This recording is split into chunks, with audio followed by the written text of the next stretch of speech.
தொடராத என்னது சொல்கிறது, எந்த வகையை சேர்ந்தவன் முதல்ல அவனும் போடணும். யாரை போடணும்? எவன் ஆரம்பித்தானோ முதல்ல அவனை போடணும். இல்லை ஆரம்பிக்க எவன் வந்துட்டு இது காரணமாக இருந்தானோ அவனை போடணும்.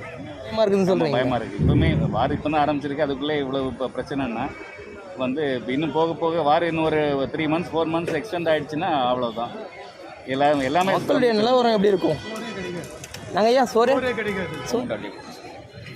பெட்டர். ஆமாம், ஒன்றும் புரியல. ஸ்கூல் லீவ் விட்டு சொல்லுங்கள், ஒரு மாதத்துக்கு பெட்டர். எக்ஸாம் வேறு இருக்குல்ல பசங்களுக்கு. அப்போ எக்ஸாம் போஸ்ட்பான் பண்ண சொல்லுங்கள். அப்போ வேறு என்ன ஆல்டர்னேட் சோர்ஸ் பார்க்குறது? எதாவது பண்ணணும்ல கவர்மெண்ட்டு. ஒன்று பெட்ரோலை கொடுங்க, இல்லை ஸ்கூலில் லீவ் கொடுங்க. நாங்கள் இப்படி கஷ்டம் வந்து நிற்க முடியுமா? நாங்கள் ஐயா பெட்ரோல் பங்கே மூடி இருக்கோம். பெட்ரோல் பங்க் மூடி இருக்காங்க. எதுக்கு ஐயா? என்ன ரீசன் தெரியல, பெட்ரோல் இல்லைன்னு சொல்கிறேன். எவ்வளோ லாங்லேருந்து வரீங்க நீங்கள்? இங்கே பக்கம் நான் 2 கிலோமீட்டர். இப்போ வரும்போதே உங்களுக்கு வர வழியில் பார்த்துருப்பீங்கல்ல, பார்த்துட்டு தான் வரும். அந்த ஒரு பெட்ரோல் பங்கு